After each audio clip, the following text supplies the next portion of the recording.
আজকে আমরা শিখব ট্রানজিশন। তো ট্রানজিশন শিখার আগে মূলত ২ টা বিষয় নিয়ে একটু জানতে হবে। যে ট্রানজিশন এবং অ্যানিমেশন। তো ২ টাই কিন্তু সেম টাইপ। যে আমরা কোনো একটা এলিমেন্টের উপরে একটা গতি দিব। অর্থাৎ সেই এলিমেন্টটা একটু চলার মতো জীবন্ত কোনো কিছুর মতো হবে। তো আমরা যখন স্লাইড গুলার উপরে আমরা যে স্লাইড গুলা নিয়ে কাজ করেছি, সেই স্লাইড গুলার উপরে যদি অ্যানিমেশন এপ্লাই করি, ওইটাকে বলবো ট্রানজিশন। আর স্লাইড গুলার মধ্যে যে এলিমেন্ট গুলা আছে, এলিমেন্ট গুলার মধ্যে যদি অ্যানিমেশন এপ্লাই করি, তখন ওইটাকে বলবো অ্যানিমেশন। তো চলেন এটা আমরা পাওয়ার পয়েন্টে শিখে ফেলি। তো আমরা আমাদের পাওয়ার পয়েন্ট ফাইলটায় চলে আসলাম। তো এইখানে আমরা কি করেছিলাম? কয়েকটা স্লাইড নিয়েছিলাম এবং স্লাইড গুলার মধ্যে কিছু এলিমেন্ট এড করেছিলাম। তো আজকে আমরা মূলত ট্রানজিশন শিখব। ট্রানজিশনটা হচ্ছে এই যে স্লাইড নেওয়া আছে এখানে ৪ টা, এই ৪ টা স্লাইডের উপরে আমরা ট্রানজিশন এপ্লাই করব। ট্রানজিশনের জন্য উপরে একটা প্যানেল পাওয়া যায় মেনু বারে, এই যে ট্রানজিশন। এখানে যদি ক্লিক করি টোটাল ৪ টা মেনু দেখতে পারবো। Preview, transition to the slide এবং টাইমিং। এবং আরেকটা অপশন যেটা হচ্ছে এই যে ইফেক্ট অপশন, যেটা আমরা যখন কোনো ট্রানজিশন সিলেক্ট করব, তখন এই ইফেক্ট অপশনটা এনেবল হবে। তো ট্রানজিশন গুলা মূলত হচ্ছে জীবন্ত ইফেক্ট। আমি যদি এপ্লাই করে এখান থেকে দেখি, যেমন একটা এপ্লাই করলাম, আমাদের ট্রানজিশনটার উপরে একটা ট্রানজিশন এপ্লাই হইলো। এটাই মূলত ট্রানজিশন। এবং ৩ ধরনের ট্রানজিশন হয়। আমরা যদি এই মেনুতে ক্লিক করি, তো এখানে দেখেন ৩ ধরনের ট্রানজিশন দেওয়া আছে। সাবটেল, এক্সাইটিং এবং ডাইনামিক কনটেন্ট। সাবটেল মানে হচ্ছে একটু বেসিক টাইপের, খুব সিম্পল। এক্সাইটিং মানে হচ্ছে একটু অ্যাডভান্স, একটু ডাইনামিক, হ্যাঁ, একটু অ্যাডভান্স, অনেক বেশি ট্রানজিশন হবে। আর ডাইনামিক মানে হচ্ছে ভেতরে যে এলিমেন্ট গুলা থাকবে, সেই এলিমেন্ট গুলা সহ সে ট্রানজিশন হয়ে যাবে। তো আমরা একটু এপ্লাই করে দেখি। তো দেখেন এই যে এটা হচ্ছে সাবটেল টাইপের অ্যানিমেশন। এই যে একদম সিম্পল। এই যে কিছু অ্যানিমেশন দেখি, এগুলো হচ্ছে সাবটেল বা সিম্পল। আচ্ছা। আর এইগুলা হচ্ছে এক্সাইটিং। এক্সাইটিং গুলা দেখেন, এই যে দেখবেন একটু ভারী টাইপের ট্রানজিশন। এই যে দেখেন। আগেরগুলো একটু সিম্পল ছিল, এগুলো একটু এক্সাইটিং।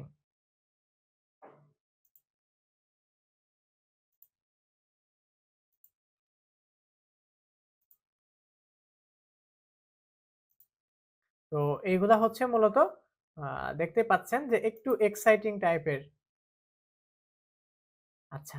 আর ডায়নামিক কনটেন্ট গুলা মূলত আমাদের এই এলিমেন্ট গুলো সহ কাজ করে। যেমন দেখেন, এই যে এলিমেন্ট গুলা উঠতেছে, এলিমেন্ট গুলা সহ করতেছে। এই যে এলিমেন্ট গুলা সহ নিয়ে কাজ করবে, এটা হচ্ছে ডায়নামিক কনটেন্ট। ওকে? তো আমরা ট্রানজিশন বুঝলাম। এখন আমরা এখানে একটা ট্রানজিশন এপ্লাই করি ফার্স্ট স্লাইডে। ফার্স্ট স্লাইডে একটু র‍্যান্ডম, এটা সাবটেল টাইপের একটা ট্রানজিশন এপ্লাই করলাম। এখন এই ট্রানজিশনটা কিন্তু দেখেন এই যে 1 এর নিচে একটা স্টার আছে, অর্থাৎ এই ১ নাম্বার স্লাইডে ট্রানজিশন বসে গেছে। এখন এইটার আবার অনেক ভ্যারিয়েন্ট আছে। এই যে ইফোর্ট অপশন, এখানে এটার ২ টা ভ্যারিয়েন্ট, একটা হচ্ছে হরিজন্টালি এবং ভার্টিক্যালি। আমরা কিভাবে নিব এখান থেকে সিলেক্ট করে দিব। এরকম আমরা যখন একেকটা ট্রানজিশন সিলেক্ট করব, সেটার এগেইনস্ট এ এরকম অনেকগুলা করে এখানে অপশন দেখাবে। আপনি আপনার মতো করে অপশন চুজ করে নিতে পারবেন। এইভাবে আমরা কি করব, ২ নাম্বারটার উপরে এখন এপ্লাই করব। ২ নাম্বারটার উপরে হচ্ছে একটু এক্সাইটিং টাইপের একটা ট্রানজিশন এপ্লাই করলাম। এটারও অনেক অপশন থাকতে পারে। হ্যাঁ? এরপরে ৩ নাম্বারটার উপরে একটা এপ্লাই করলাম। এরপরে ৪ নাম্বারটার উপরে একটা ট্রানজিশন এপ্লাই করলাম। এটা হচ্ছে ডাইনামিক কনটেন্ট। ওকে, ওইটা হচ্ছে ৩ এ এপ্লাই হয়ে গেছে। আচ্ছা, আমরা ৪ এ এসে আমরা এটা এপ্লাই করতেছি। তো এখন দেখেন আমাদের সবগুলা ট্রানজিশন এপ্লাই হয়ে যাওয়ার পরে কিন্তু এখানে 1 এর নিচে স্টার, 2 এর নিচে স্টার, 3 এর নিচে স্টার, 4 এর নিচে স্টার, অর্থাৎ সবগুলোর উপরে এখন ট্রানজিশন এপ্লাই হয়ে আছে। এখন যদি এটাকে আমরা একটু প্রিভিউ করি, প্রিভিউ করার জন্য আমরা এই স্লাইড শো তে আসতে পারি। আমরা এই স্লাইড শো তে আসতে পারি। এখান থেকে ফ্রম বিগিনিং থেকে দিলে শুরু হবে। অথবা আমরা নিচের দিকে দেখেন এই যে এখানে স্লাইড শো একটা অপশন দেওয়া আছে। এখানে ক্লিক করতে পারি অথবা কিবোর্ড থেকে F5 প্রেস করতে পারি।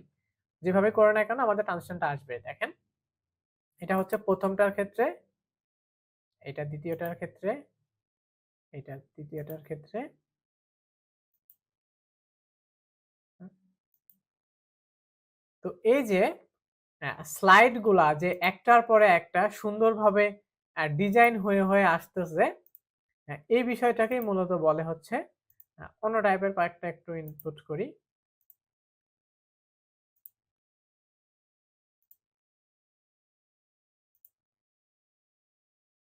ওকে, এটা অনেক এক্সাইটিং। তো আমি যদি আবার একটু প্রিভিউ করি, ওকে এটা হইলো এইটা দ্বিতীয়টা, তারপরে এইটা, তারপরে এইটা। এই যে আমাদের স্লাইডটা বিভিন্ন ডেকোরেট হয়ে একটার পর একটা আসতেছে, এই বিষয়টাকেই বলে ট্রানজিশন। তো এখান থেকে আমরা এই ৩ ধরনের ট্রানজিশন এপ্লাই করতে পারি। সাবটেল, এক্সাইটিং এবং ডাইনামিক কনটেন্ট। মূলত যখন একটা প্রেজেন্টিং ফাইল তৈরি করব, যখন একটার পর একটা এরকম সুন্দর ট্রানজিশন বা ডেকোরেট হয়ে আসবে, জিনিসটা দেখতে অনেক জোস লাগবে।